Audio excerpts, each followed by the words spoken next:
Siguraduhin mong hindi na siya magigising bukas, Ramiro. Sawang-sawa na ako sa pagpapanggap na mahal ko ang batang iyan. Pagod na akong maging mabait na tiya sa isang babaeng kasing tigas ng bato ang puso. Ang boses na yon ni Tia Esperanza ay tila isang matalim na balisong na humiwa sa katahimikan ng madilim na pasilyo ng mansyon. Isang boses na punong-puno ng puot, malayo sa malambing at mahinang tinig na ginagamit nito tuwing kaharap ang kanyang pamangkin. Sa labas ng pinto, nakatayo si Severina Quintana. Hawak niya ang isang tray kung saan nakapatong ang isang mangkok ng mainit na lugaw. Kanina pa siya nakatayo sa tapat ng kalan, tinitiis ang hapdi ng usok at init ng apoy para lamang maipagluto ang nag-iisang kamag-anak na akala niya ay nag-aagaw buhay. Namumula pa ang kanyang mga daliri dahil sa bahagyang pagkapaso, ngunit hindi niya iyon inalintana dahil ang tanging nasa isip niya ay ang kagalingan ng kanyang tiya. Ngunit ang lugaw na inihanda niya nang may buong pagmamahal ay tila naging lason sa kanyang pandinig. Ang bawat salitang lumalabas sa bibig ni Esperanza ay tila mga pako na ibinabaon sa kanyang dibdib. "Huwag kang mag-alala, Esperanza," sagot ng isang lalaki sa kabilang linya. Si Ramiro. Kapag nawala na si Severina, ang lahat ng shares ng Queen Quintana Group ay mapupunta sa'yo. At sa wakas, makukuha na natin ang hustisyang matagal nating hinihintay. Nanigas ang buong katawan ni Severina. Nararamdaman niya ang unti-unting paglamig ng kanyang mga kamay habang ang mangkok sa tray ay nagsisimulang manginig. Ang kanyang lalamunan ay tila tinakluban ng tuyong buhangin, mahapdi at mahirap huminga. Nais niyang sumigaw. Nais niyang sipain ang pinto at itanong kung bakit. Bakit ang taong pinagkautangan niya ng loob, ang taong itinuring niyang ina, matapos mawala ang kanyang mga magulang, ay ang siya palang humuhukay ng kanyang libingan. Dahan-dahang lumuwag ang kapit ni Severina sa tray. Ang porselanang mangkok ay dahan-dahang tumagilid hanggang sa bumagsak ito sa makapal na alpombra. Walang narinig na basag, tanging ang malapot na tunog ng lugaw na kumalat sa sahig, gaya ng kanyang pusong dahan-dahang nagkakapira-piraso sa loob ng kanyang dibdib. Hindi na siya nag-abalang maglinis, hindi na siya nag-abalang magsalita. Tinalikuran niya ang pintuan nang hindi gumagawa ng anumang ingay. Ang kanyang mga hakbang ay tila lumulutang sa hangin, tila isang kaluluwang nawalan na ng tirahan. Paglabas niya ng mansyon, sinalubong siya ng malakas na buhos ng ulan. Ang malamig na tubig ay humahalik sa kanyang mukha. Pilit na itinatago ang mga luhang, hindi na niya mapigilan. Tumakbo siya patungo sa gate. Walang sapin sa paa, walang dalang kahit ano, kundi ang bigat ng katotohanan. Sa gitna ng madilim na kalsada, isang liwanag mula sa isang motorsiklo ang biglang bumulaga sa kanya. Mabilis ang takbo ng sasakyan. Huli na para umiwas si Severina. Napapikit na lamang siya. Hinihintay ang bagsak ng bakal sa kanyang katawan. Marahil ito na ang sagot sa panalangin ni Esperanza. Marahil mas mabuting matapos na rito ang lahat. Ngunit sa halip na sakit, ang narinig niya ay ang matinding pag-igis ng gulong sa basang semento. Isang malakas na puwersa ang humablot sa kanyang braso at hinila siya patabi bago pa man siya tuluyang masagi. Napaupo si Severina sa basang kalsada, hingal na hingal. Ang kanyang puting bestida ay punong-puno na ng putik. Ang lalaking nakasakay sa motor ay mabilis na bumaba. Nakasuot ito ng itim na jacket na may hood at ang kanyang mukha ay bahagyang natatakpan ng dilim. "Miss, are you crazy? Gusto mo bang mamatay?" Ang boses ng lalaki ay malalim, baritono, at may kakaibang lamig na tila tumutusok sa balat. Tumingala si Severina. Sa ilalim ng malamig na ulan, nagtama ang kanilang mga mata.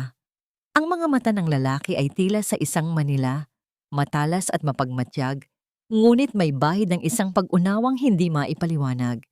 Hindi nakapagsalita si Severina.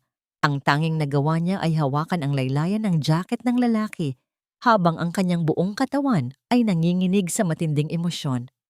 "Tulong!" Ang tanging salitang lumabas sa kanyang namumutlang labi. "Please, Ilayo mo ako rito. Tiningnan ng lalaki ang malaking mansyon sa likuran ni Severina. Pagkatapos ay muling ibinalik ang tingin sa babaeng tila isang basang sisiw sa kanyang harapan. Hindi ito nagtanong. Walang pag-aalinlangan nitong binuhat si Severina at isinakay sa kanyang motorsiklo. Habang umaandar ang motor palayo sa mansyon ng mga Quintana, ang hangin ay humahampas sa mukha ni Severina. Ang init ng katawan ng estrangherong nasa kanyang harap ay ang tanging bagay na nagpapaalala sa kanya na buhay pa siya. Sino ang lalaking ito na biglang sumulpot sa gitna ng kanyang kamatayan? At sa mundong punong-puno ng kasinungalingan, meron pa bang isang sulok na matatawag niyang ligtas? O nagsisimula pa lamang ang tunay na bangungot? Ang bawat patak ng ulan na humahampas sa balat ni Severina ay tila mga karayom na nagnanais itarak ang katotohanan sa kanyang diwa. Nakayakap siya ng mahigpit sa baywang ng lalaking hindi niya kilala. Isinusiksik ang kanyang mukha sa basa nitong jacket upang takasan ang anino ng mansyong unti-unting naglalaho sa dilim. Ang pag-ugong ng makina ng motorsiklo ay ang tanging ingay na bumabasag sa katahimikan ng gabi, isang ritmo ng pagtakas na hindi niya inakalang gagawin niya sa buong buhay niya. Huminto ang motorsiklo sa ilalim ng isang maliit at luma ngunit malinis na hintayan ng sasakyan sa gilid ng highway. Pinatay ng lalaki ang makina. Doon lamang naramdaman ni Severina ang bigat ng katahimikan at ang tindi ng panginginig ng kanyang mga kamay. Dahan-dahan siyang bumaba. Ang kanyang mga paa ay wala pa ring sapin at puno ng putik. Tiningnan niya ang kanyang mga palad. Ang mga palad na ilang minuto lang ang nakalilipas ay nagluluto pa ng lugaw para sa kanyang mamamatay tao. Isang mapait na tawa ang muntik nang kumawala sa kanyang mga labi. Ngunit ang lumabas ay isang mahabang hikbi na pilit niyang pinipigilan. Uminom ka muna. Iniabot ng lalaki ang isang bote ng tubig. Inalis na nito ang kanyang helmet at sa ilalim ng malamig na liwanag ng poste ng kuryente, mas nakita ni Severina ang mukha nito. May mga guhit ng pagod sa paligid ng kanyang mga mata, ngunit ang kanyang panga ay matigas at ang kanyang mga titig ay tila laging nakahanda sa anumang panganib. Sino ka ba talaga? Tanong ni Severina sa gitna ng panginginig. Bakit mo ako tinulungan? Pangalan ko ay Nam. Maikling sagot ng lalaki. Hindi niya tiningnan ng diretso si Severina habang kinukuha ang isang tuyong tela sa kanyang bag. At hindi ito ang tamang oras para sa mga tanong, Miss Quintana. Mas mabuting isipin mo kung paano ka makakalayo sa mga taong gustong pumatay sa'yo. Napaatras si Severina. Paano mo nalaman ang pangalan ko? Kasabwat ka ba nila? Isang tipid na ngiti ang sumilay sa mga labi ni Nam, ngunit wala itong bahid ng katuwaan. Ang mukha mo ay nasa bawat business magazine sa bansa. Isang billionaire na tumatakbo sa gitna ng ulan ng walang sapatos? Hindi mahirap hulaan na may masamang nangyayari. Huminga ng malalim si Severina, pilit na ibinabalik ang kanyang awtoridad bilang isang CEO. I'll pay you. Kahit magkano ang hingin mo, basta ilayo mo ako rito. Dalhin mo ako sa pinakamalapit na hotel o sa police station. Hindi ka ligtas sa hotel. At ang pulis? Sigurado ka bang walang kakampi si Ramiro sa loob? Tanong ni Nam na nagpatigil kay Severina. Lumapit ang lalaki at isinukbit ang kanyang sariling jacket sa mga balikat ng babae. Doon, naramdaman ni Severina ang init na nagmumula sa suot ni Nam. Amoy kape ito, amoy ulan, at may halong bango ng isang sabon na napakasimple. Ang jacket na yon ay tila naging isang kuta na nagbibigay sa kanya ng proteksyong hindi kayang ibigay ng ginto at pilak ng pamilya Quintana. Hindi lahat ng bagay sa mundo nababayaran ng pera, Miss. Seryosong sabi ni Nam. Minsan, ang kailangan mo lang ay isang taong marunong tumingin sa likod ng mga maskara. Sandaling natahimik ang paligid. Ang tunog ng mga patak ng ulan sa bubong ng waiting shed ay tila isang malungkot na oyayi. Sa unang pagkakataon sa loob ng maraming taon, naramdaman ni Severina na hindi siya ang kailangang magdesisyon. May isang taong handang tumayo sa harap niya. Kinuha ni Severina ang kanyang cellphone mula sa bulsa ng kanyang bestida. Milagrong hindi ito nabasa ng husto. Ngunit bago pa man niya mabuksan ang lock, biglang umilaw ang screen. Isang mensahe mula sa isang hindi kilalang numero ang lumitaw. Alam namin kung nasaan ka, Severina. Huwag kang magkamaling magtiwala sa estrangherong kasama mo. Bumalik ka na sa mansyon habang maaga pa, bago pa maging dugo ang bangkay ang driver mo. Nanlaki ang mga mata ni Severina. Napatingin siya sa paligid, sa dilim ng gabi, sa mga punong sumasayaw sa hangin. Tila may mga matang nagmamasid sa kanila mula sa bawat sulok. Nam! Bulong niya. Ang boses ay puno ng takot. Ipinakita niya ang mensahe sa lalaki. Tumingin si Nam sa screen, pagkatapos ay ibinalik ang tingin sa kalsada.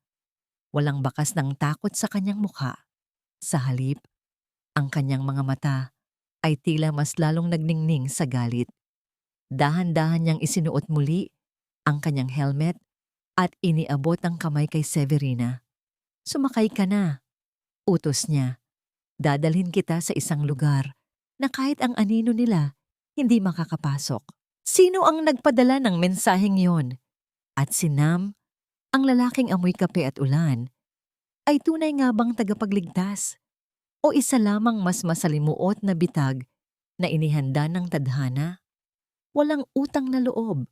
Pagkatapos ng lahat ng isinakripisyo ko para sa'yo, ganito lang ang igaganti mo sa'kin, Severina. Ang tinis ng boses ni Tia Esperanza ay tila isang matulis na bakal na kumakayod sa loob ng marangyang opisina ng Queen Quintana Group. Nakaupo ang matandang babae sa mamahaling sofa, ang kanyang mga mata ay naniningkit sa galit habang ang kanyang isang kamay ay nakahawak sa kanyang dibdib. Umaarte na tila ba hindi siya makahinga dahil sa sama ng loob. Sa harap niya, nakatayo si Severina.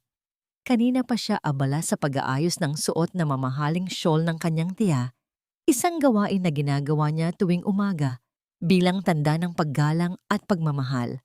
Ngunit sa bawat paghaplos niya sa tela, nararamdaman niya ang panginginig ng sarili niyang mga daliri. Ang mga salitang narinig niya noong gabi ng ulan ay paulit-ulit na umaalingaw-ngaw sa kanyang isipan, tila isang lason na unti-unting pumapatay sa kanyang kaluluwa. Tiya, hindi naman sa ganoon, mahinang sagot ni Severina. Ang kanyang tinig ay tila isang tuyong dahon na madaling tangayin ng hangin.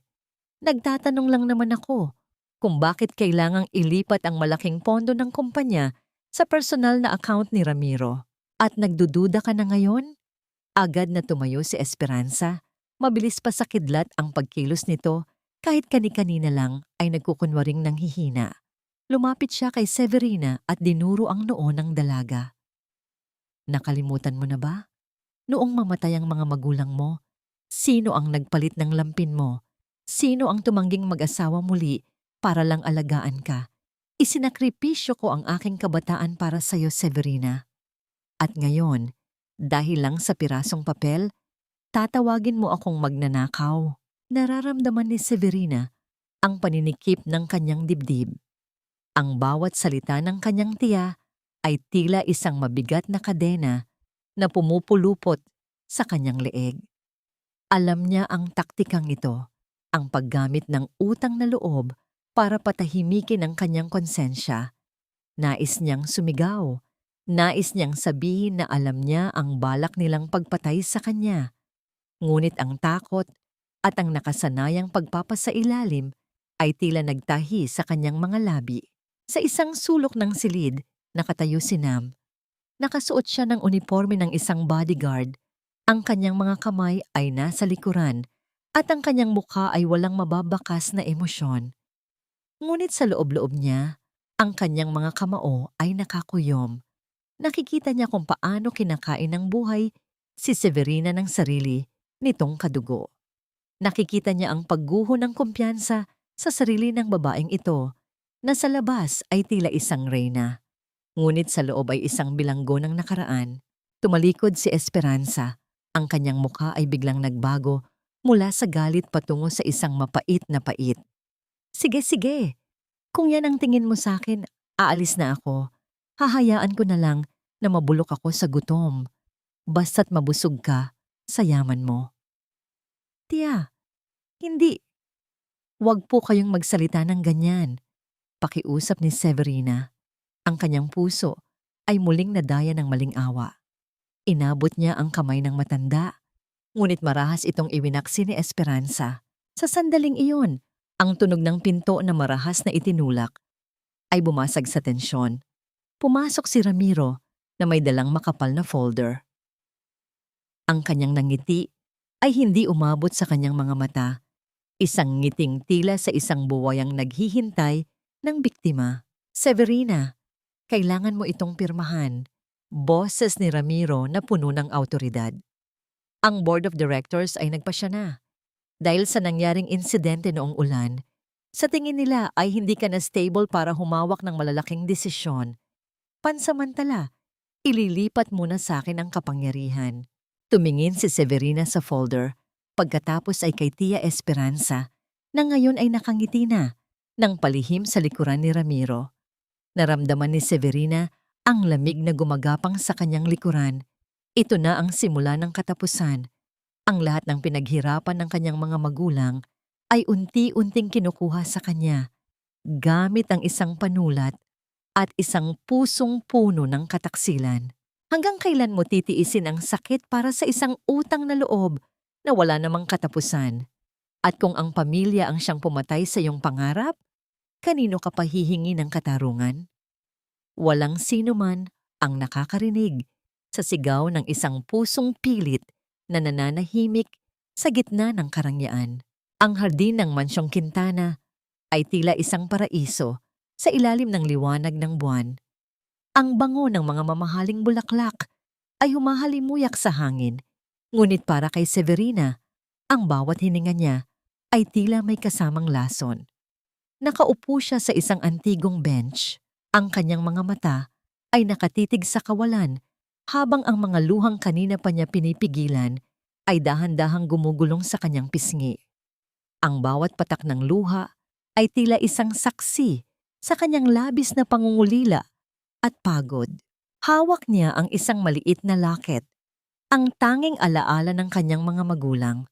Sa loob ng mansyong ito, pinalilibutan siya ng ginto, ngunit pakiramdam niya ay unti-unti siyang nilalamon ng mga pader na gawa sa kasinungalingan. Ang mga bituin ay hindi nagbabago, kahit gaano kagulo ang mundo sa ibaba. Isang malalim na boses ang bumasag sa katahimikan. Hindi na kailangang lumingon ni Severina para malaman kung sino iyon. Ang amoy ng kape at ang presensya ng isang taong tila isang matatag na pader ay sapat na. Lumapit si Nam at tumayo sa kanyang tabi. Hindi masyadong malapit upang hindi siya mailang, ngunit sapat na upang maramdaman niya ang init ng proteksyon nito. "Bakit ka narito, Nam?"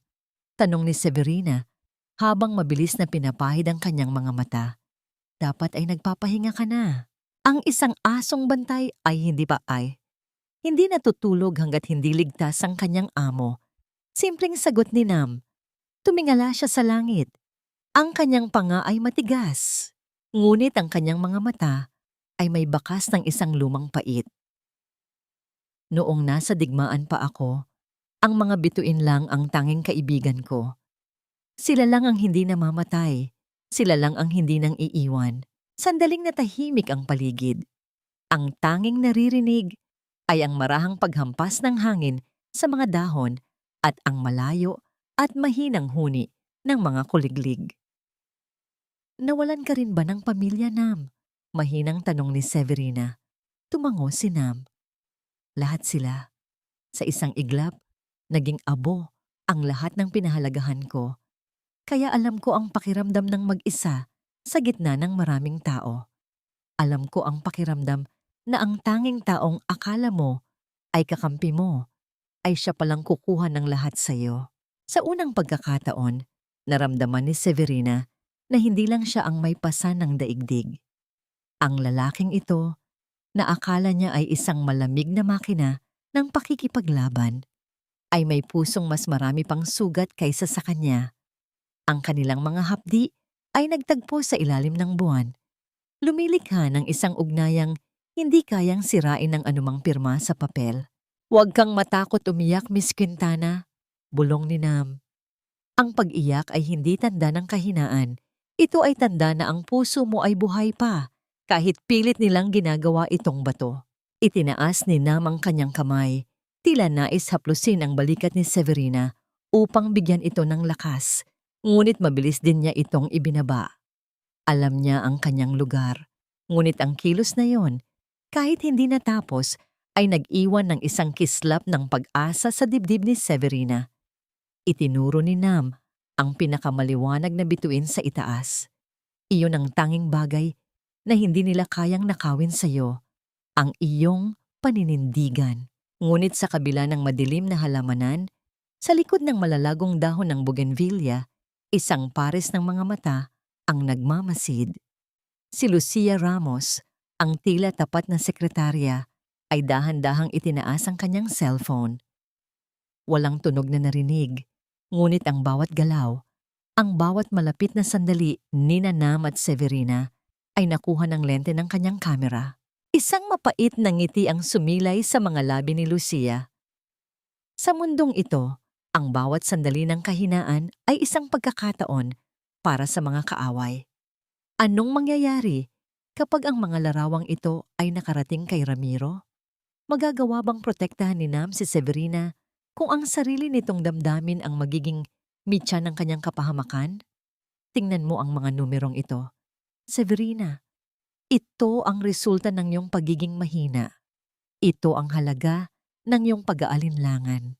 Ang boses ni Ramiro ay tila isang malamig na hampas ng latigo sa loob ng boardroom.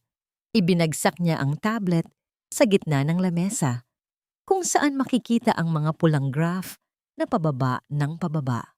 Ang Blue Diamond Project, ang pinakamalaking pangarap ng ama ni Severina, ay opisyal ng idineklarang bigo matapos bawiin ng mga investors ang kanilang suporta. Sa gitna ng silid, nakaupo si Severina, tila isang estatwa ng porselana na unti-unti nang nagkakaroon ng mga lamat. Sa kanyang harapan ay ang listahan ng mga empleyadong kailangang tanggalin upang isalba ang kumpanya. Iyon ang dahilan kung bakit siya naroon hanggang madaling araw. Pilit na naghahanap ng paraan kung paano hindi magugutom ang mga pamilyang umaasa sa kanya, habang ang kanyang mga kaaway ay nagpaplano ng kanyang pagbagsak. Siya naman ay nagpaplano kung paano itatayo ang mga taong nasa ibaba niya. Ang kumpanyang ito ay hindi isang charity institution, Severina. Dagdag pa ni Ramiro, habang ang mga kasapi ng board ay nagsisimulang magbulungan ng pagkadismaya. Dahil sa iyong maling mga desisyon, nalulubog tayo sa utang. Siguro ay tama si Doña Esperanza. Baka nga hindi mo na kaya ang bigat ng korona. Naramdaman ni Severina ang isang matinding pintig sa kanyang sentido. Ang bawat salita ay tila mga buhay ang nag-aagawan sa isang pirasong karne. Hindi niya magawang sumagot dahil ang kanyang lalamunan ay tila punong-puno ng bubog. Ang sakit ng kanyang ulo ay tila isang martilyong paulit-ulit na humahampas sa kanyang bungo. Nang matapos ang pulong, bumalik si Severina sa kanyang opisina ng mag-isa. Napasandal siya sa kanyang upuan at ipinikit ang kanyang mga mata. Hinahayaan ang kadiliman na balutin ang kanyang pagod. Doon lamang siya nakahinga ng maluwag, malayo sa mga mapanghusgang mata ng mundo. Isang mahinang tunog ng pagbukas ng pinto ang kanyang narinig. Hindi niya na kailangang imulat ang kanyang mga mata para malaman kung sino ito. Ang mabigat, ngunit maingat na mga hakbang ay pamilyar na sa kanyang pandinig. Walang imik na lumapit si Nam. Sa halip na magtanong o magbigay ng payo, dahan-dahan siyang naglagay ng isang baso ng mainit na tubig at 2 puting tableta sa ibabaw ng mesa. Ang tunog ng baso na dumampi sa kahoy ay tila isang malambot na himig sa gitna ng kaguluhan. "Kailangan mong uminom nito, Miss Quintana," bulong ni Nam. Ang kanyang boses ay walang halong panghuhusga, tanging dalisay na pag-aalaga. Hindi mo maililigtas ang kumpanya kung ang sarili mo ay hindi mo kayang itayo. Tumingala si Severina. Ang kanyang mga mata ay mapula at puno ng pagod. Bakit mo ito ginagawa, Nam? Bakit ka nananatili kahit ang lahat ay tila tumatalikod na? Tumingin si Nam ng diretso sa kanyang mga mata. Dahil nakikita ko ang hindi nila nakikita. Nakikita ko ang isang reynang lumalaban para sa kanyang nasasakupan kahit siya mismo ay nagdurugo na. Sandaling natahimik ang silid. Ang tanging naririnig ay ang mahinang huni ng aircon at ang tibok ng puso ni Severina na tila bumibilis sa bawat titig ni Nam. Ang simpleng baso ng tubig na yon ay mas mahalaga pa sa lahat ng alak at handaan sa mansyon. Ito ang unang pagkakataon na may isang taong nag-alaga sa kanya nang walang hinihinging kapalit, walang binabanggit na utang na loob. Tara na, sabi ni Nam matapos uminom ni Severina. Kailangan mo nang magpahinga sa bahay. Naglakad sila patungo sa basement parking. Ang katahimikan sa loob ng elevator ay tila isang pansamantalang kapayapaan. Ngunit paglabas nila, biglang huminto si Nam. Ang kanyang buong katawan ay nanigas. Ang kanyang mga mata ay mabilis na nagmamasid sa paligid gaya ng isang Manila na nakaramdam ng panganib.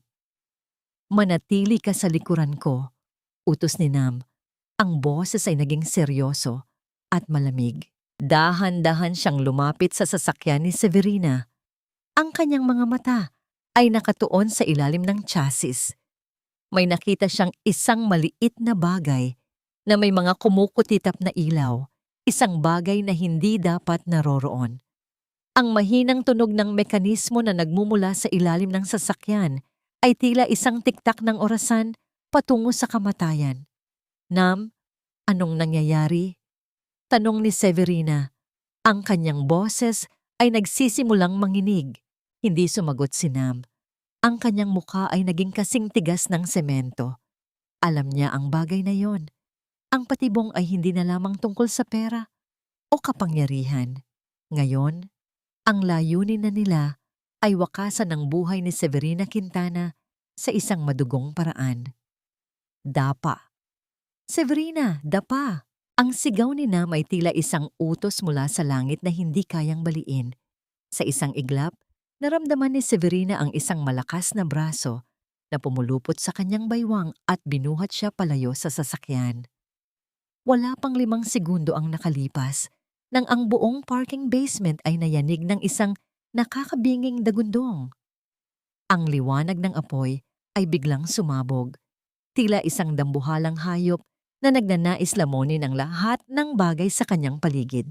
Ang init ng pagsabog ay humampas sa likuran ni Nam, habang ang mga piraso ng basag na salamin at bakal ay nagsiliparan sa hangin, gaya ng mga nakamamatay na talulot ng bulaklak. Bumagsak silang dalawa sa malamig na semento, malayo sa naglalagablab na sasakyan. Ang pandinig ni Severina ay napuno ng isang matinis na tunog. Tila 1,000 bubuyog na sabay-sabay na humuhuni sa loob ng kanyang ulo. Ang lahat ay naging malabo. Tila isang panaginip na dahan-dahang nagiging abo. Naramdaman ni Severina ang bigat ni Nam sa ibabaw niya. Ang lalaki ay nagsilbing isang buhay na kalasag. Tinitiyak na walang anumang sugat ang dapo sa kanya. Sa gitna ng makapal at maitim na usok, pilit na iminulat ni Severina ang kanyang mga mata. Nam, gising! Ang tawag niya. Ang boses ay tila galing sa ilalim ng tubig. Dahan-dahang gumalaw si Nam. Ang kanyang mukha ay puno ng uling at ang kanyang uniforme ay punit-punit na.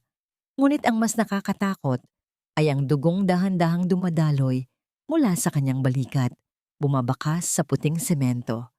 Sa kabila ng sakit, nagawa pa rin ni Nam na tumayo at hilahin si Severina patungo sa isang luma at tila abandonadong bodega sa dulo ng kumpanya. Doon, sa ilalim ng dilim at amoy ng kalawang, pansamantala silang huminto para huminga. Nasasaktan ka, Nam! Ang balikat mo! Bulong ni Severina. Ang kanyang mga kamay ay nanginginig habang pilit na hinahawakan ang sugat ng lalaki. Huwag mo akong alalahanin. Daplis lang ito. Ang matigas na sagot ni Nam, bagaman ang kanyang panga ay nakakuyom sa tindi ng hapdi. Naupo sila sa sahig, nakasandal sa mga lumang kahon. Kinuha ni Severina ang kanyang panyo at isang bote ng tubig na nakuha niya sa kanyang bag. Sa ilalim ng madilim na liwanag na nagmumula sa isang maliit na bintana sa itaas, dahan-dahan niyang nilinis ang sugat ni Nam. Doon, sa gitna ng panganib at takot, tila huminto ang mundo. Nararamdaman ni Severina ang init ng balat ni Nam sa ilalim ng kanyang mga daliri. Isang kuryenteng hindi maipaliwanag ang gumagapang sa kanyang buong katawan sa tuwing nagtatama ang kanilang mga balat. Ang matikas na balikat ni Nam, na tila gawa sa bakal, ay nagpapakita ngayon ng kahinaan na tanging si Severina lang ang nakakaalam. Inangat ni Nam ang kanyang ulo at tumitig sa mga mata ni Severina. Ang kanilang mga hininga ay naghahalo sa lamig ng gabi.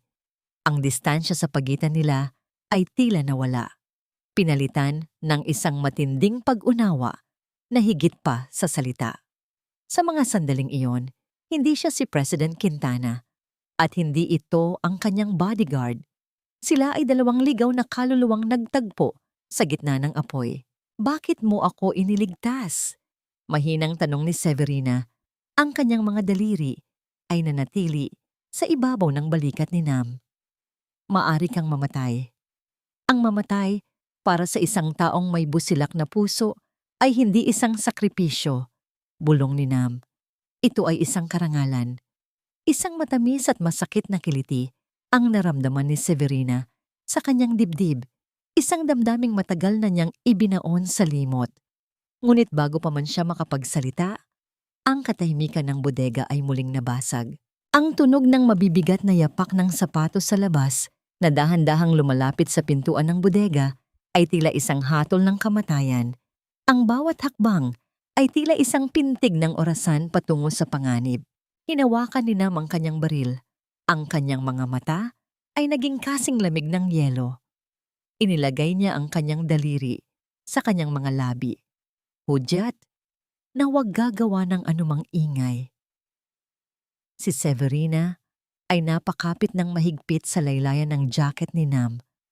Ang kanyang puso ay tila nais ng kumawala sa kanyang dibdib. Sino ang mga taong nasa labas?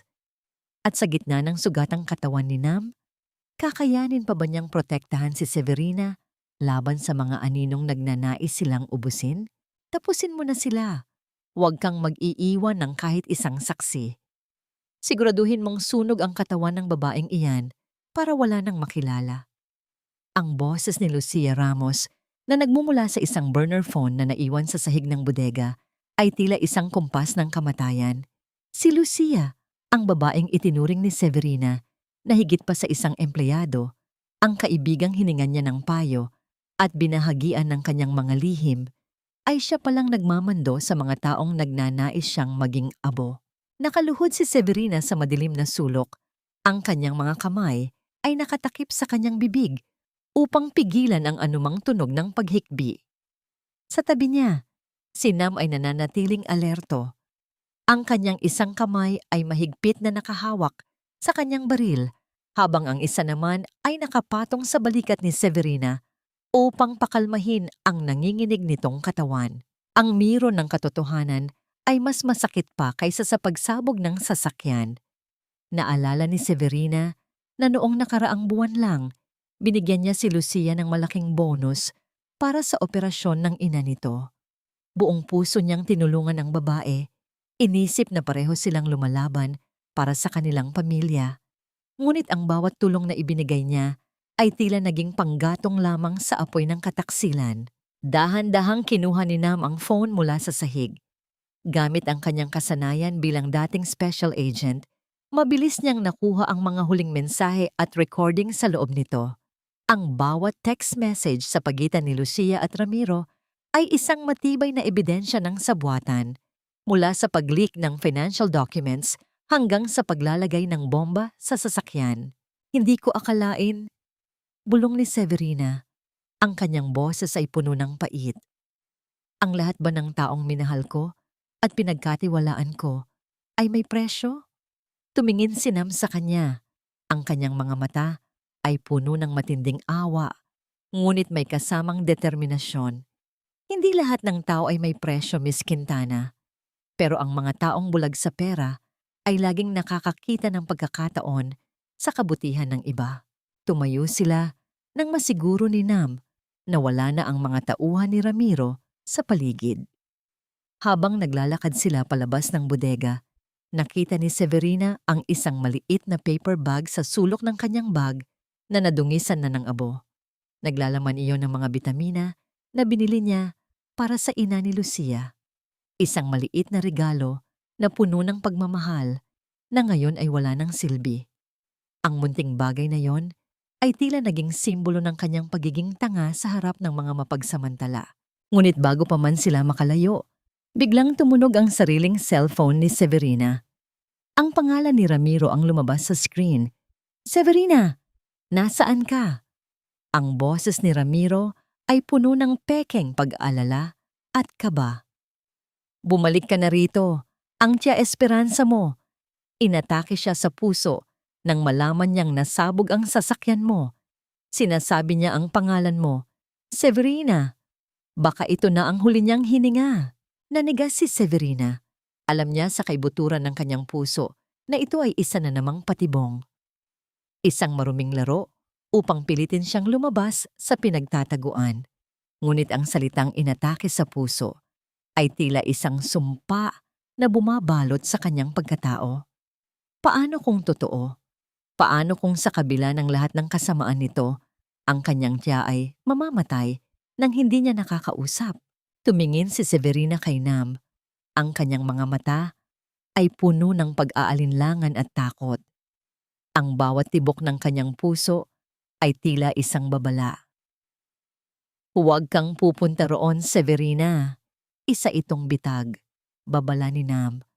Ang kanyang boses ay puno ng awtoridad. "Pero kung mamatay siya dahil sa akin, hindi ko mapapatawad ang sarili ko." Sagot ni Severina. Ang luha ay muling nagsisimulang dumaloy. Ang utang na loob ay muling humihila sa kanya patungo sa kapahamakan. Saan hahantong ang desisyon ni Severina? Susundin ba niya ang kanyang puso na paulit-ulit ng sinugatan? O makikinig siya sa lalaking tanging naging tapat sa kanya sa gitna ng unos? Ang ospital na dapat ay lugar ng paghilom ay tila magiging isang arena ng huling pagtutuos. Ang bawat hakbang ni Severina sa malinis at maputing pasilyo ng ospital ay tila isang paglapit sa sarili niyang kamatayan. Ang amoy ng antiseptiko at gamot ay humahalo sa lamig ng aircon. Lumilikha ng isang atmosfera na mas nakakapanginig kaysa sa ulan sa labas. Sa tabi niya, si Nam ay naglalakad ng tahimik. Ang kanyang mga mata ay tila mga radar na sumusuri sa bawat taong nadadaanan nila. Alam ni Nam na ang gusaling ito ay isang bitag. Ngunit hindi niya kayang pigilan ng isang babaeng ang puso ay nakatali pa rin sa maling konsepto ng pamilya. Pagpasok nila sa silid numero 402, ang imahe ni Tia Esperanza na nakahiga sa kama na may mga tubong nakakabit sa kanyang katawan ay nagpadurog sa natitirang tatag ni Severina. Ang matandang babae ay tila mas maliit, mas marupok, at mas kaawa-awa sa ilalim ng mapusyaw na ilaw ng ospital. "Severina, ang anak ko." Mahinang bulong ni Esperanza nang makita ang dalaga.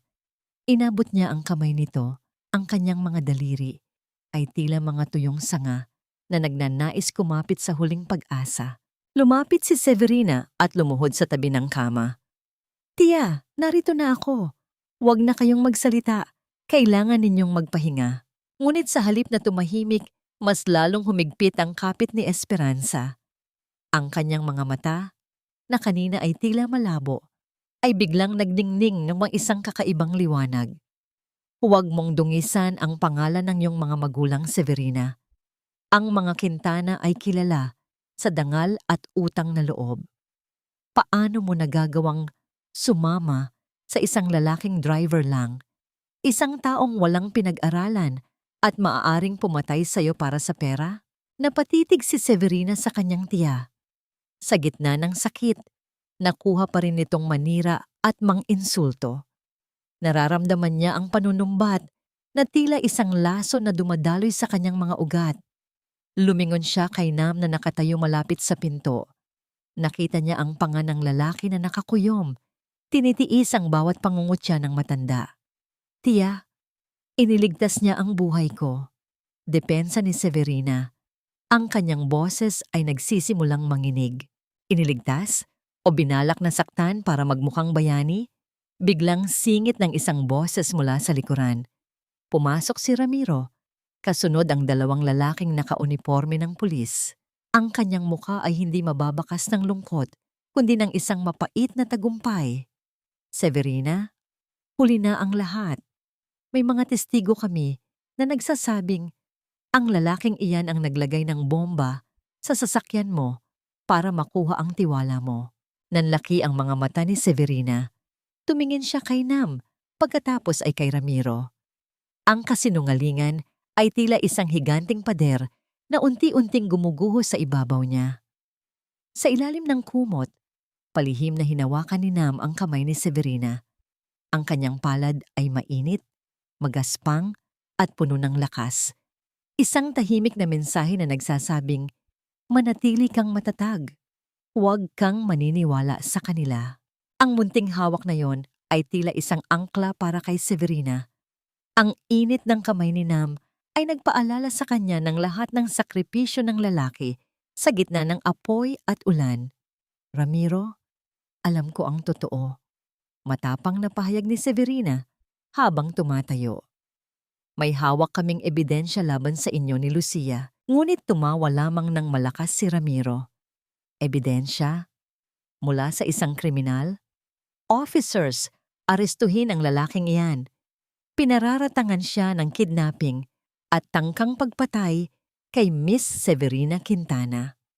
Bago pa man makagalaw si Nam, ang mga pulis ay mabilis na naglabas ng kanilang mga baril. Ang tunog ng pagkasa ng mga armas ay umalingaw-ngaw sa loob ng maliit na silid, tila isang hatol ng kamatayan. Si Esperanza ay biglang bumangon at itinuro si Nam ng may matinding puot. Ilayo ninyo ang halimaw na yan sa pamangkin ko. Iligtas ninyo ang pamilya namin. Ang hiyaw ng matanda, isang hiyaw na tila galing sa ilalim ng lupa. Napatingin si Nam kay Severina. Ang kanyang mga mata ay walang takot, tanging isang malalim na lungkot para sa babaeng kailangan niyang iwan sa gitna ng mga lobo. Dahan-dahan niyang itinaas ang kanyang mga kamay, ngunit ang kanyang tingin ay nananatiling nakatitig sa mga mata ni Severina. Tila nag-iiwan ng isang huling pangako. Magagawa bang ipagtanggol ni Severina ang lalaking nagligtas sa kanya? O tuluyan na siyang lulunurin ng kapangyarihan at kasinungalingan ng sarili niyang dugo? Ilayo niyo ang taong iyan sa akin. Hindi ko siya kailangan. Isa siyang kriminal, isang estrangherong nanggulo sa buhay ko. Ang mga salitang binitawan ni Severina ay tila mga tipak ng yelo na bumabagsak sa loob ng malamig na silid ng ospital. Ang kanyang boses ay mataas, matalim, at puno ng pekeng puot. Ngunit sa loob ng kanyang dibdib, ang kanyang puso ay tila isang ibong nagpupumiglas sa isang masikip na hawla. Alam ni Severina na ito lamang ang tanging paraan.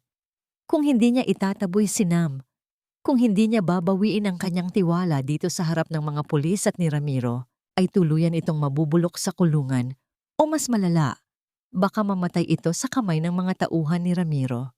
Napatigil ang mga pulis sa paghila kay Nam. Tumingin si Ramiro kay Severina. Isang mapanuring ngiti ang sumilay sa kanyang mga labi. Sinusukat niya kung totoo ang galit ng dalaga o isa lamang itong palabas. Matalino ka talaga, Severina, bulong ni Ramiro habang lumalapit sa kanya. Mabuti at natauhan ka na. Officers, bitawan niyo na ang lalaking yan. Dahil binawi na ni Miss Quintana ang kanyang reklamo at itinaboy na siya, wala na tayong dahilan para manatili pa rito. Pero siguraduhin ninyong hindi na siya muling makakalapit sa property ng mga Quintana. Dahan-dahang binitawan ng mga pulis ang braso ni Nam. Ang tunog ng mga posas na tinatanggal ay tila isang malungkot na himig na nagmamarka sa katapusan ng kanilang pagsasama. Tumayo si Nam ng tuwid. Inayos ang kanyang nagusot na uniforme. Wala siyang sinabing anuman. Hindi siya nagmakaawa. Hindi siya nagalit. Tumingin siya nang huli kay Severina. Isang titig na tila tumatagos sa kaluluwa ng dalaga. Sa mga mata ni Nam, nakita ni Severina ang isang malalim na pag-unawa. Alam ng lalaki kung bakit ito ginagawa ni Severina. Alam niya ang sakripisyo ng babaeng pilit na nagpapakatatag sa harap ng mga kaaway. Kinuha ni Nam ang isang maliit na folder mula sa kanyang bulsa at palihim itong inilagay sa ibabaw ng mesa malapit sa pinto bago siya tuluyang lumabas, escort ng mga pulis. Naiwang nakatayo si Severina sa gitna ng silid. Ang kanyang mga kamay ay nanginginig ng husto, kaya kailangan niyang ikuyom ang mga ito sa loob ng kanyang bulsa. Naramdaman niya ang matitinding tingin ni Ramiro at Tia Esperanza na tila mga buway ang naghihintay na muling makagat ang kanilang biktima. Iyan ang tamang desisyon, anak. Boses ni Esperanza na tila isang mapait na pulot-pata. Ngayong wala na ang lalaking iyan, maaari na nating ayusin ang pamilya. Balik na tayo sa mansyon. Doon tayo mag-usap tungkol sa kinabukasan ng kumpanya. Paglabas nila ng ospital, sumakay si Severina sa sasakyan ni Ramiro. Habang umaandar ang sasakyan, nadatnan nila ang motorsiklo ni Nam na dahan-dahang lumalayo patungo sa kabilang direksyon. Pinanood ni Severina ang bulto ng lalaki hanggang sa ang ingay ng makina nito ay dahan-dahang humina at tuluyang lamunin ng ingay ng lungsod. Ang bawat segundong lumilipas ay tila isang bahagi ng kanyang buhay na unti-unting namamatay. Ang katahimikang naiwan ay mas nakakabingi pa kaysa sa anumang pagsabog. Pagdating sa mansyong Quintana, ang paligid ay tila nagbago. Ang mga gintong palamuti at malalaking chandelier ay hindi na nagbibigay ng liwanag, kundi mga aninong tila nagmamasid. Pakiramdam ni Severina ay pumasok siya sa isang magandang libingan. Umakyat siya sa kanyang silid at mabilis na nilak ang pinto. Napasandal siya sa kahoy at dahan-dahang nadulas pababa hanggang sa mapaupo sa sahig. Doon, sa gitna ng kadiliman at katahimikan, pinakawalan niya ang lahat ng sakit. Ang kanyang mga hikbi ay walang tunog. Tanging ang bawat panginginig ng kanyang balikat ang nagpapakita ng kanyang labis na pighati. Ngunit sa gitna ng kanyang pag-iyak, naalala niya ang folder na iniwan ni Nam sa ospital. Inisip niya kung ano ang nilalaman nito. Isang mensahe? Isang ebidensya? O isang huling paalam? Sa labas ng kanyang silid, narinig niya ang tawanan ni Ramiro at Esperanza sa ibaba, nagdiriwang sa kanilang akalang tagumpay. Pinaliligiran siya ng mga kaaway sa loob ng sarili niyang bahay. Wala na si Nam na magsisilbing kalasag. Wala na ang lalaking amoy kape at ulan na handang mamatay para sa kanya. Paano lalaban ang isang reyna kung ang kanyang tanging kawal ay kinuha na sa kanya? At sapat ba ang ebidensyang iniwan ni Nam upang itayo ang pader na muling magpoprotekta sa kanyang puso at sa kanyang dangal? Ang katahimikan sa loob ng mansyong Quintana ay tila isang makapal na kumot na dahan-dahang sumasakal kay Severina. Habang nakaupo siya sa gitna ng kanyang malawak at madilim na silid, ang tanging nagbibigay ng liwanag ay ang malamig na sinag ng buwan na tumatagos sa bintana. Sa ibaba, naririnig niya ang mahinang tunog ng mga basong nagtatama at ang tawa ni Ramiro at Tia Esperanza. Nagdiriwang sila. Akala nila ay tuluyan na nilang napaamo ang reyna ng mga Quintana. Ngunit sa dilim, ang mga mata ni Severina ay hindi na puno ng luha. Sa kanyang kandungan ay nakabuklat ang folder na iniwan ni Nam. Ang bawat pahina ay naglalaman ng mga bank statement, lihim na kontrata at mga larawan ng ilegal na transaksyon ni Ramiro sa mga kalaban ng kumpanya. Ngunit ang pinakamahalaga ay ang isang maliit na sulat na nakadikit sa dulo. Ang katotohanan ay hindi laging nakikita sa ibabaw. Hanapin mo ang itim na vault sa likod ng painting ng iyong ama. Ang code ay ang petsa ng iyong pagsilang. Isang mabigat na buntong hininga ang pinakawalan ni Severina. Nararamdaman niya ang presensya ni Nam sa bawat salitang nakasulat. Kahit wala na ito sa kanyang tabi, ang lalaking yon ay nag-iwan pa rin ng sandata para sa kanyang huling laban. Tumayo si Severina at humarap sa salamin. Pinahid niya ang anumang bakas ng kahinaan sa kanyang mukha. Nagsuot siya ng isang manipis na silk robe at dahan-dahang binuksan ang pinto ng kanyang silid. Ang bawat yabag ng kanyang paa sa marmol na sahig ay tila isang kumpas ng isang planong binuo sa gitna ng pighati. Pagbaba niya sa hagdan, nakita niya ang dalawa sa dining area. Si Ramiro ay may hawak na baso ng mamahaling wine, habang si Esperanza ay tila isang reynang nakaupo sa dulo ng lamesa. "Oh, Severina, hindi ka pa pala natutulog?" tanong ni Ramiro. Ang boses ay puno ng mapait na katuwaan. "Gusto mo bang sumabay sa aming mag-celebrate? Para ito sa bagong simula ng ating kumpanya."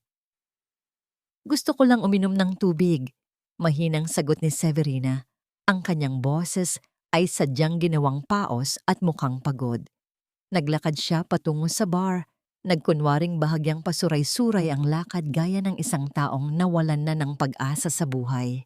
"Hayaan mo na siya, Ramiro," singit ni Esperanza habang humihigop ng tsaa. Napagod ang bata sa lahat ng drama ngayong araw. Siguradong bukas, pipirmahan na niya ang huling dokumentong kailangan natin. Nang masiguro ni Severina na nakuha na niya ang kanilang tiwala sa pamamagitan ng kanyang pag-arte, dahan-dahan siyang umakyat muli.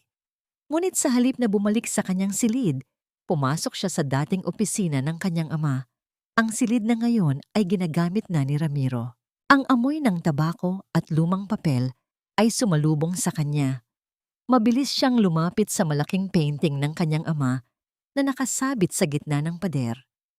Sa ilalim ng madilim na silid, nararamdaman ni Severina ang tibok ng kanyang puso na tila isang tambol na nagmamadali. Dahan-dahan niyang inurong ang painting. Isang tunog ng pagkaskas ng kahoy sa pader ang narinig, at doon ay bumulaga ang isang itim na vault. Nanginginig ang kanyang mga daliri habang itinitipa ang kanyang kaarawan. Isang malambot na tunog ng pag-ikot ng mga gears ang umalingaw-ngaw sa tahimik na silid. Ang pinto ng vault ay dahan-dahang bumukas.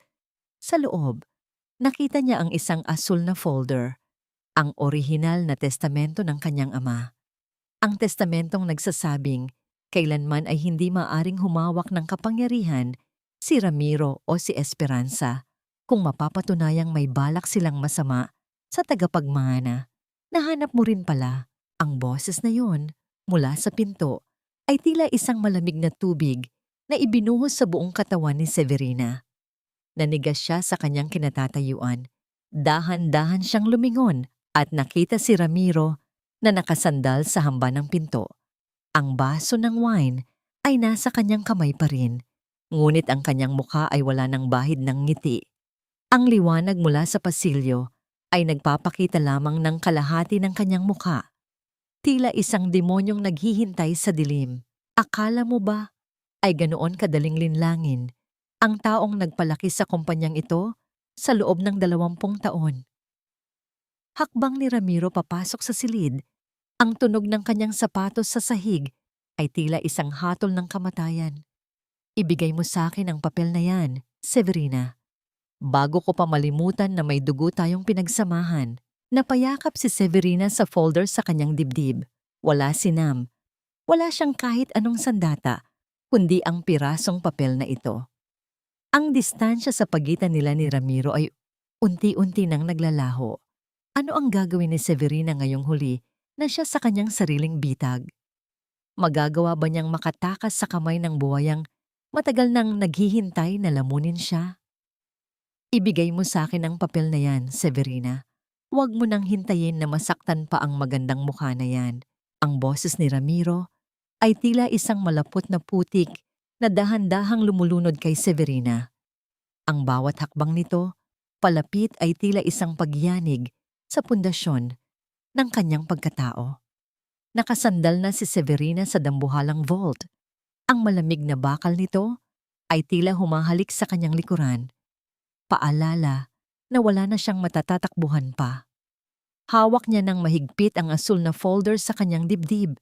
Ang bawat kanto nito ay bumaon sa kanyang balat. Ngunit ang sakit na yon ay walang-wala kumpara sa takot na bumabalot sa kanya. Ito ang katotohanan, Ramiro. Ang sigaw ni Severina, kahit na ang kanyang boses ay pumipiyok sa tindi ng kaba. Ito ang testamentong nagsasabing, wala kang karapatan sa kumpanyang ito. Ang katotohanan ay isinusulat ng mga taong buhay, Severina. At sa gabi na ito, ako ang may hawak ng panulat. Mabilis na iniangat ni Ramiro ang kanyang kamay at marahas na hinawakan ang braso ni Severina. Ang higpit ng kanyang pagkakahawak ay sapat na upang mag-iwan ng mga itim na pasa sa maputing balat ng dalaga. Naramdaman ni Severina ang isang matinding hapdi. Tila ba dinudurog ang kanyang mga buto. Sinubukan niyang kumawala, ngunit ang lakas ni Ramiro ay higit pa sa kaya niyang labanan. Ang folder ay dahan-dahang nadudulas mula sa kanyang mga kamay. Sa sandaling iyon, naramdaman ni Severina ang isang matinding kawalan ng pag-asa. Nasaan ang katarungan? Nasaan ang proteksyong ipinangako ng kanyang mga magulang? Ngunit sa gitna ng tensyon, isang nakakabinging tunog ng pintong marahas na bumukas ang umalingaw-ngaw sa buong silid. Ang ilaw mula sa pasilyo ay biglang bumuhos sa loob ng opisina, tila isang dagat ng liwanag na nagnanais puksain ang kadiliman. Bitawan mo siya, Ramiro Delgado. Ang boses na yon ay hindi ang boses ng isang driver, hindi yon ang boses ng isang bodyguard na kailangang sumunod sa bawat utos. Iyon ay boses ng isang taong may hawak ng batas. Nanigas si Ramiro. Dahan-dahan siyang lumingon at ang kanyang mukha ay biglang namutla gaya ng isang bangkay. Sa pinto, nakatayo ang isang lalaking pamilyar, ngunit tila bago sa paningin ng lahat. Nakasuot siya ng isang tactical vest na may markang National Bureau of Investigation. Ang kanyang mga mata, na dati ay puno ng misteryo, ngayon ay nagniningning ng isang matalas na katarungan.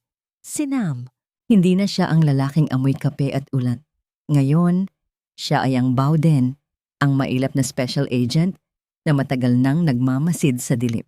Sa kanyang likuran ay ang mga armadong tauhan na mabilis na pinalibutan ang silid. Ang bawat galaw nila ay tumpak, malamig, at walang puwang para sa pagkakamali. Nam, bulong ni Severina, ang kanyang mga mata ay napuno ng mga luhang hindi na niya kayang pigilan. Ang folder na hawak niya ay tuluyan ng nalaglag sa sahig, ngunit hindi na yun mahalaga dahil ang lalaking nagbigay sa kanya ng pag-asa ay muling nagbalik. Mabilis na lumapit si Nam sa pwesto ni Severina. Sa isang mabilis na galaw, iniharang niya ang kanyang sarili sa pagitan ni Ramiro at ng dalaga. Ang kanyang likuran ay tila isang matatag na pader na hindi kayang tibagin ng anumang unos. Special Agent Nam Huang ang Task Force Crystal. Ang pakilala niya, ang kanyang boses ay tumpak at walang halong emosyon sa harap ni Ramiro. Ngunit nang sandaling lumingon siya kay Severina, ang kanyang mga mata ay lumambot ng bahagya. Sinabi ko sa iyo, Miss Quintana, babalik ako kapag nalaman mo na ang totoo. Napahawak si Severina sa laylayan ng vest ni Nam. Ang init ng katawan ng lalaki ay muling nagbigay sa kanya ng lakas na tumayo. Pakiramdam niya ay ligtas na siya. Pakiramdam niya ay tapos na ang lahat. Ngunit sa labas ng opisina, narinig ang matinis na tili ni Tia Esperanza. Pumasok ang matandang babae. Ang kanyang buhok ay gulo-gulo at ang kanyang mukha ay puno ng isang baliw na determinasyon. May hawak siyang isang papel na dilaw na sa kalumaan. Isang papel na may tatak ng isang notaryo na matagal nang patay. Huwag kayong maniwala sa kanila, ang sigaw ni Esperanza habang pilit na humaharang sa mga agent. Ako ang may hawak ng tunay na testamento. Ang lahat ng ito ay akin. Ang kumpanyang ito, ang mansyong ito, kailangan niyo muna akong patayin bago niyo makuha ang lahat. Itinapat ni Esperanza ang papel sa harap ng mukha ni Nam. habang si Ramiro ay nagsisimulang gumawa ng isang mapanganib na kilos sa kanyang bulsa. Ang sitwasyon ay tila isang tinderbox na anumang oras ay maaaring sumabog. Sapat ba ang pagbabalik ni Nam para tuluyang tapusin ang kasamaan ng pamilyang Quintana? O mayroon pang isang huling alas ang kamatayan na hindi pa nailalabas? Ngayong araw, formal nang wawakasan ang pamumuno ng isang babaeng walang ibang alam kundi ang maging mahina. Ang Queen Quintana Group ay nangangailangan ng isang kamay na gawa sa bakal, hindi sa luha. Ang boses ni Ramiro Delgado ay umalingaw-ngaw sa loob ng malawak na boardroom, puno ng kumpiyansa at kapangyarihan. Nakatayo siya sa harap ng mahabang mesa kung saan ang bawat miyembro ng Board of Directors ay nakikinig ng may pag-aalinlangan. Sa tabi niya, si Tia Esperanza ay nakaupo ng tuwid, nakasuot ng itim na tila ba nagluluntay. Ngunit ang kanyang mga mata ay naniningkit sa isang lihim na katuwaan. Ang testamentong hawak niya ay nakapatong sa mesa, tila isang tropeyo ng kanyang matagal na paghihintay. Ngunit ang katahimikan ng silid ay biglang nabasag nang ang malalaking pinto ng boardroom ay bumukas ng marahan. Walang tunog ng pagsigaw, tanging ang marahang pagtama ng sapatos sa makinis na sahig ang narinig. Pumasok si Severina Quintana. Hindi na siya ang babaeng nakayuko ang ulo at nanginginig ang mga balikat. Nakasuot siya ng isang asul na suit, ang kanyang buhok ay maayos na nakapusod at ang kanyang mga mata ay nagniningning ng isang liwanag na mas matalas pa sa anumang hiyas. Sa kanyang likuran, nakatayo si Nam, hindi bilang isang bodyguard, kundi bilang isang anino ng katarungan. Ang kanyang presensya ay tila isang malamig na hangin na nagpatahimik sa lahat ng bulungan sa loob ng silid. Mukhang nagmamadali kayo, Ramiro, Tia Esperanza. Ang boses ni Severina ay kalmado, ngunit may talim na, tila humihiwa sa hangin. Hindi pa tapos ang pulong. Marami pa tayong dapat pag-usapan bago ninyo makuha ang korona. Severina, anong karapatan mong gambalain ang board? Sigaw ni Esperanza habang pilit na itinatago ang kaba sa kanyang boses. Ang dokumentong ito ang nagpapatunay na ikaw ay wala ng kapangyarihan. Ang dokumentong yan ay gawa sa kasinungalingan, Tia. Sagot ni Severina habang dahan-dahang lumalapit sa mesa. Inilapag niya ang asul na folder na nakuha niya sa vault ng kanyang ama. At ang kasinungalingan, kahit gaano kaganda ang pagkakasulat, ay kailanman hindi magiging katotohanan. Biglang bumukas ang malaking screen sa likuran ni Severina. Isang video ang nagsimulang mag-play. Walang ingay ng static. Tanging ang malinaw na boses ni Ramiro at Esperanza ang narinig ng lahat. Ang pag-uusap tungkol sa paglalagay ng bomba sa sasakyan. Ang plano kung paano lalong pahihirapan ang loob ni Severina sa pamamagitan ng pekeng pag-atake sa puso. Ang bawat salita ay tila isang matalim na kutsilyo na bumabaon sa reputasyon ng dalawang kaaway. Ang mukha ni Esperanza ay biglang nagbago. Ang kanyang pagiging reyna ay biglang natunaw, pinalitan ng isang mukha ng isang desperadong nilalang. Ang kanyang panga ay nanginig at ang kanyang mga kamay ay hindi mapakali sa ibabaw ng mesa. Sa kabilang banda, si Ramiro ay tila isang hayop na nasukol sa isang sulok. Ang kanyang mga mata ay mabilis na naghahanap ng matatakbuhan. Hindi iyan totoo. Gawa-gawa lang yan ng driver na yan. Ang hiyaw ni Esperanza habang dinuduro si Nam. Severina, nakalimutan mo na ba ang lahat ng ginawa ko para sa'yo? Ako ang nagpalaki sa'yo. Tumingin si Severina sa kanyang tiya. Isang huling beses, isang huling pagtingin sa taong itinuring niyang ina. Ang sakit ay naroon pa rin, ngunit ang galit ay pinalitan na ng isang matinding pagpapakumbaba. Salamat sa pagpapalaki sa akin, Tia, bulong ni Severina. Dahil sa'yo, natutunan ko kung paano maging matatag. Natutunan ko kung sino ang dapat pagkatiwalaan. At ngayon, natututunan ko ring palayain ang sarili ko mula sa utang na loob na ginawa ninyong kulungan. Tumango si Nam sa kanyang mga tauhan na nakatayo sa labas. Dahan-dahan silang pumasok at lumapit sa kinaroroonan ni Ramiro at Esperanza. Ang tunog ng mga posas na inilalabas mula sa kanilang mga tactical belt ay tila isang huling kampana na nagmamarka sa pagbagsak ng mga mapagsamantala. Ramiro Delgado, Doña Esperanza Quintana, inaaresto kayo sa kasong attempted murder, falsification of public documents, at plunder. Ang boses ni na may tumpak at walang alinlangan. Habang hinihila palabas ng boardroom ang dalawa, ang tanging narinig ay ang matinis na tili ni Esperanza na nagsasabing isinusumpa niya si Severina. Ang bawat mura at sumpa nito ay tila isang hangin na dumaan lamang sa pandinig ni Severina. Nang mawala na ang lahat, naiwang mag-isa sa gitna ng boardroom si Severina at Nam. Ang katahimikan ay tila isang mainit na yakap. Napahawak si Severina sa dulo ng mesa, ang kanyang mga tuhod ay dahan-dahang nanghihina. Sa wakas, ang lahat ng tinik ay nabunot na. Tapos na, Severina, bulong ni Nam habang lumalapit sa kanya. Wala nang sasaktan sa'yo.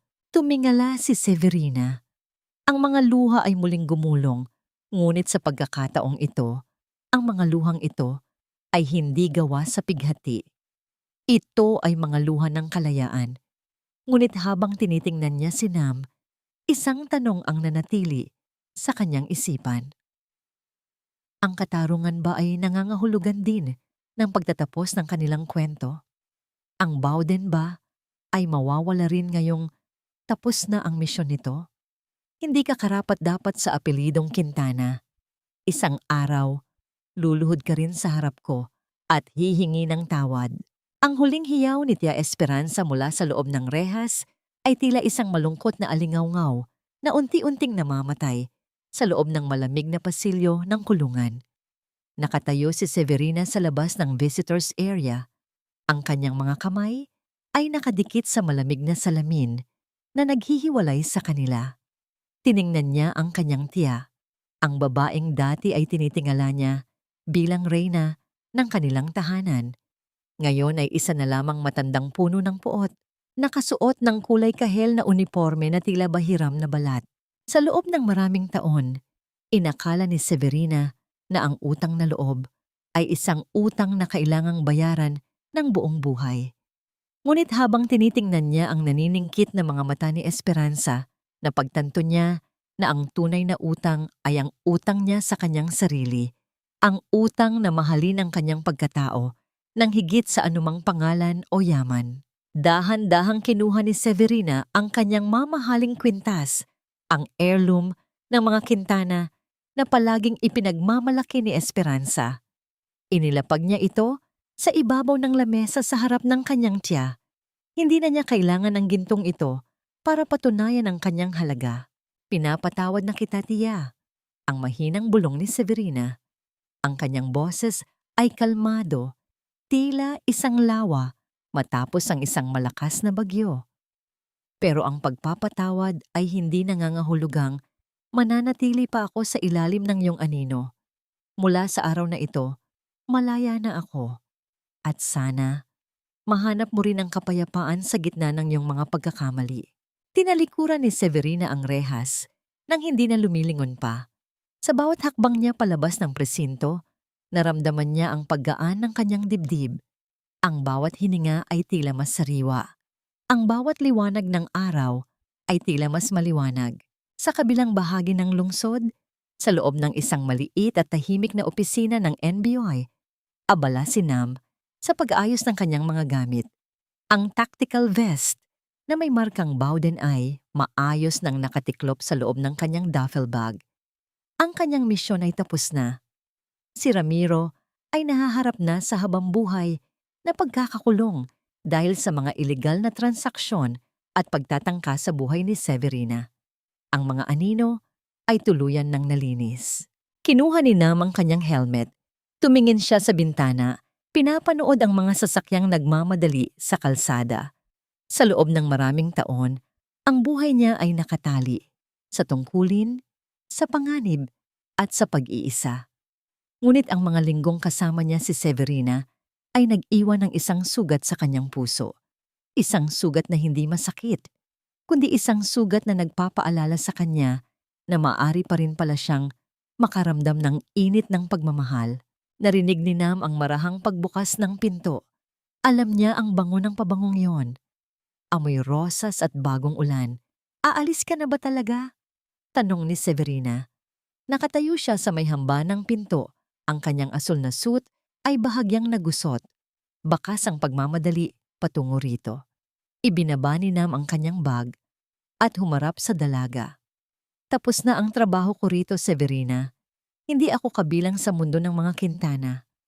Ang buhay ko ay nasa lansangan, sa dilim, sa mga misyong walang katiyakan. Lumapit si Severina. Ang kanyang mga mata ay puno ng isang matapang na pagsusumamo. Ang sabi mo, ang mga bituin lang ang hindi nang iiwan.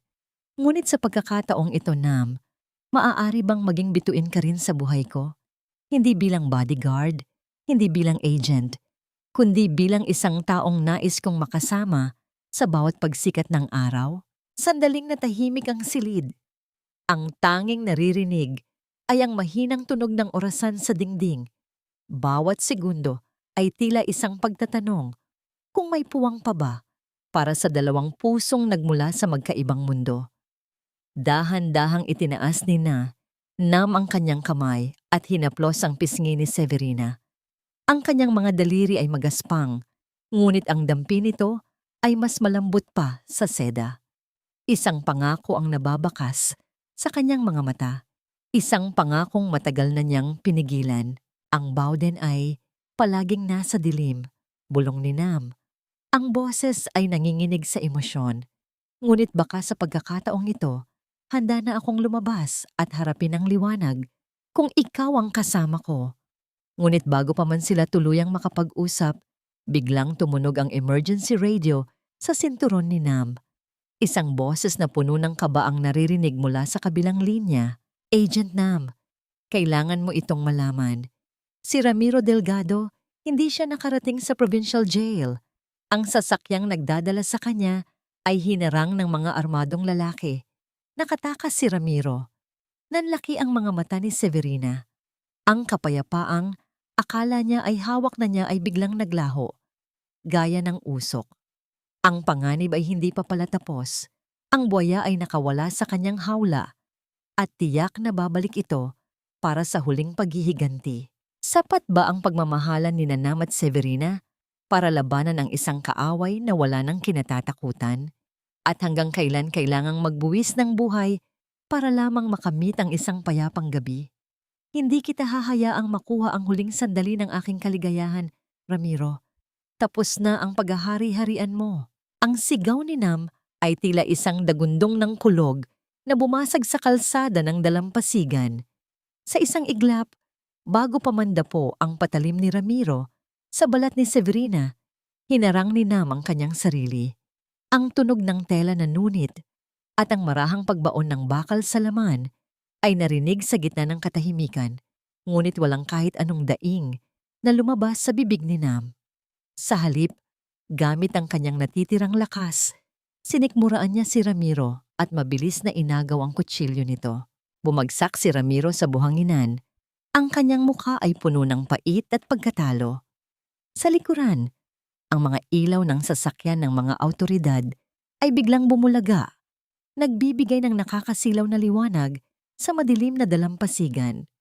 Ang mga kasamahan ni Nam sa NBI na kanina papalihim na nakabantay ay mabilis na pinalibutan ng sugatang si Ramiro. Ang tunog ng mga posas na ikinakabit sa mga kamay ng buwaya ay tila isang huling hatol na nagtapos sa mahabang panahon ng takot. Dalhin na siya. Siguraduhin ninyong sa pinakamahigpit na kulungan siya mabubulok. Ang utos ng isang agent habang hinihila palayo ang nagwawalang si Ramiro. Ang bawat hiyaw ng pagmumura nito ay dahan-dahang nilamon ng ingay ng mga alon hanggang sa tuluyan na ititong maglaho sa dilim. Humarap si Nam kay Severina. Ang kanyang puting sando ay may bahid na ng pula sa bandang braso, ngunit ang tanging inaalala niya ay ang babaeng nakatayo sa kanyang harapan. Nanginginig ang buong katawan ni Severina. Ang kanyang mga mata ay nananatiling nakako sa lugar kung saan muntik na siyang mawala sa mundong ito. Severina, hey, tingnan mo ako. Ligtas ka na. Tapos na ang lahat. Bulong ni Nam. Dahan-dahan niyang hinawakan ang magkabilang balikat ng dalaga. Pinipilit itong ibalik sa realidad. Nang magtagpo ang kanilang mga mata, doon lamang bumuhos ang lahat ng emosyon ni Severina. Napasubsob siya sa dibdib ni Nam. Ang kanyang mga hikbi ay naging malakas na iyak ng pagpapakawala. Ang bawat luhang dumadaloy sa kanyang pisngi ay tila naghuhugas sa lahat ng dumi, sakit, at pagtatraidor na naranasan niya sa mansyong Quintana. Inalaala ko, akala ko, mawawala ka na rin sa akin, ang sabi ni Severina sa gitna ng kanyang pag-iyak. Hinaplos ni Nam ang buhok ni Severina. Ang kanyang binuong pader ng pagiging malamig na agent ay tuluyan ng gumuho. Hindi ako aalis, hindi na muli. Sapat na ang isang buhay na puno ng digmaan. Ngayon, gusto ko na lang ng katahimikan. Kasama ka. Naupo sila sa malambot na buhangin habang ang buwan ay dahan-dahang sumasalamin sa kalmadong dagat. Kinuha ni Nam ang isang malinis na tela at dahan-dahang pinunasan ang mga paa ni Severina na bahagyang nadungisan ng buhangin at putik mula sa takbuhan kanina. Ang bawat kilos niya ay puno ng pag-iingat. Tila bahawak niya ang pinakamahalagang hiyas sa buong mundo. Narinig ko ang sinabi mo kanina, Nam, mahinang sabi ni Severina habang pinagmamasdan ang lalaking nakaluhod sa kanyang harap. Handa ka na bang iwan ang Bawden para sa isang simpleng buhay? Tumigil si Nam at tumingin ng diretso kay Severina. Ang korona mo, Severina. Iniwan mo na ba talaga? Tumango si Severina. Ang kanyang mukha ay nagniningning sa ilalim ng liwanag ng buwan. Ibinigay ko na ang lahat sa pundasyon. Wala na akong mansyon. Wala na akong Queen Quintana Group. Ang tanging dala ko na lang ngayon ay ang sarili ko. At ang pag-asang maaari pa akong mahalin ng tapat. Isang matamis na ngiti ang sumilay sa mga labi ni Nam. Isang ngingiting hindi kailanman nakita ng sinuman sa Nenbahay. Inabot niya ang kamay ni Severina at hinalikan ang likuran nito ng may matinding paggalang at pagmamahal. Kung ganoon, wala na ring Agent Nam. Bulong niya.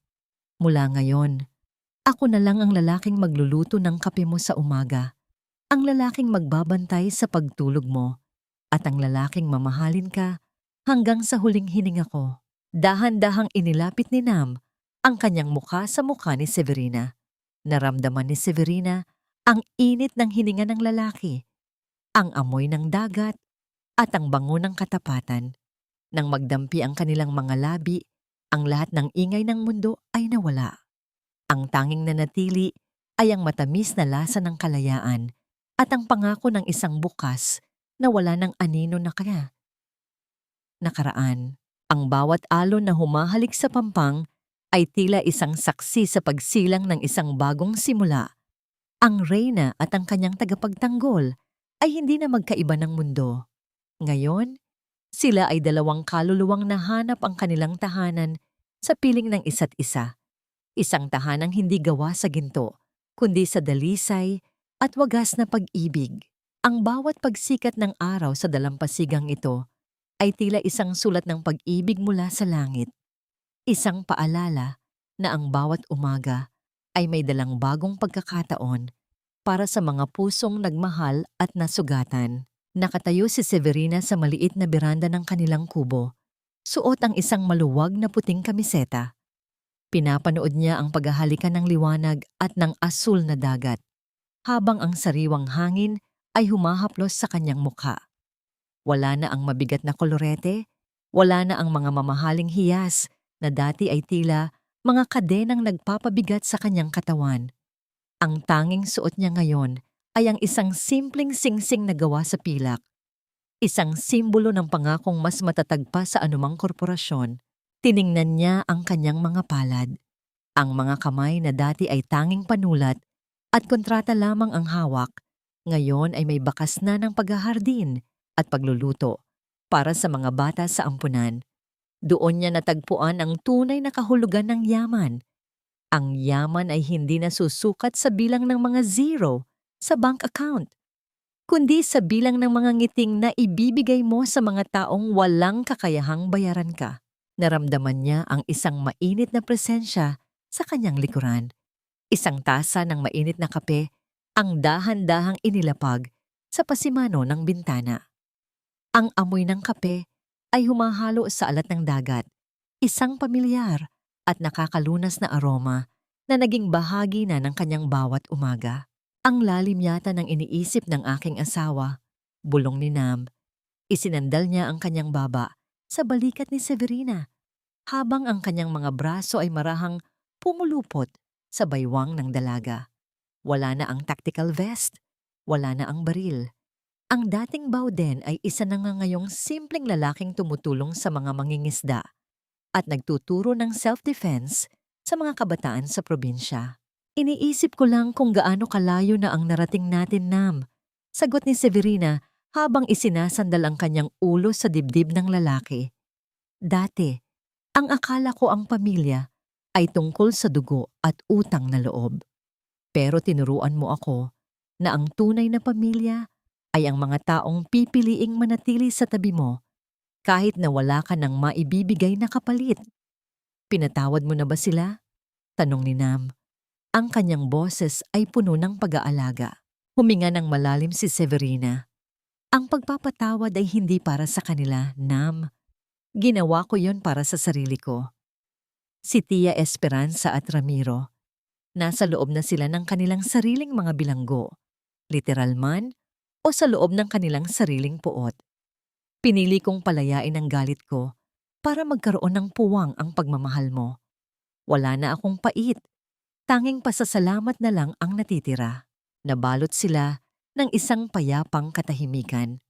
Ang tunog ng mga alon na marahang humahalik sa pampangan ay tila isang musikang nagpapatunay na ang lahat ay nasa tamang lugar na. Ang sugat ng nakaraan ay naging mga pilat na lamang, hindi na masakit, kundi mga marka ng kanilang katatagan. Handa ka na ba para sa almusal? Nagluto ako ng paborito mong sinangag. Anyaya ni Nam nang may kasamang matamis na ngiti. Sa piling mo, Nam, palagi akong handa sa anumang dala ng araw. Tugon ni Severina. Magkahawak kamay silang pumasok sa loob ng kanilang maliit na tahanan. Sa labas, ang araw ay tuluyan ng sumikat. Tinatanggal ang bawat anino ng gabi. Ang kwento ni na Severina at Nam ay hindi nagtapos sa isang magarbo at marangyang kasal, kundi sa isang tahimik na buhay na puno ng katotohanan.